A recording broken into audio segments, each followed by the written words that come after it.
நீங்கள்லாம் ஸ்கூலில் படிக்கும்போது லஞ்சு சாப்பிட்ணும், அதுவும் சூடாக சாப்பிட்ணும் அப்படின்னு ஆசைப்பட்டா பேரண்ட்ஸ் யாராவது வந்து கொடுப்பாங்க, இல்லைனா சில பேரண்ட்ஸ் வந்தே கூட ஊட்டி விடுவாங்க. அப்படி தானங்க, எனக்கும் அப்படி தாங்க.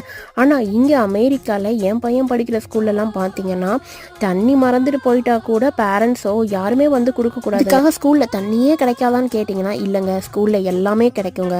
இதனால என்ன அமெரிக்கன்ஸ் கற்றுக் கொடுக்குறாங்க கிட்ஸில் இருந்து அப்படின்னா, பசங்க வளரும்போது அவங்களே அவங்க ஒர்க்கை கரெக்டாக மறக்காமல் எல்லாமே எடுத்துகிட்டு போங்களோட ஒர்க்கை செல்ஃபாக அவங்களே பண்ணணும் அப்படிங்கிறத கிட்ஸில் இருந்தே அவங்களுக்கு வந்துட்டு சொல்லி கொடுக்குறாங்க அமெரிக்கன் ஸ்கூலில். இதுவும் ஒரு நல்ல பழக்கமாக இருந்தாலுமே அமெரிக்கன் ஸ்கூல்லேருந்து ஒரே ஒரு நாள் மட்டும் லஞ்ச் வந்து ஃபேமிலியாக எல்லோரும் சாப்பிட்லாம் அப்படின்னு சொல்லி அனௌன்ஸ் பண்ணியிருக்காங்க. ஸோ நாங்கள் போய் என் பசங்களோட எப்படி லஞ்ச் சாப்பிட்டோம் அப்படிங்கிறத நான் நெக்ஸ்ட் ஷார்ட்ஸில் உங்களுக்கு அப்டேட் பண்ணுறேங்க. என் ப்ரோக்கோலி, கேப்சிகம், அப்புறம் மார்னிங் லெஃப்ட் ஓவராக இருந்த ஒரே ஒரு இட்லி இதெல்லாம் போட்டு நானே ரெடி பண்ணேங்க இந்த டிஷ்ஷு. Raita with cucumber.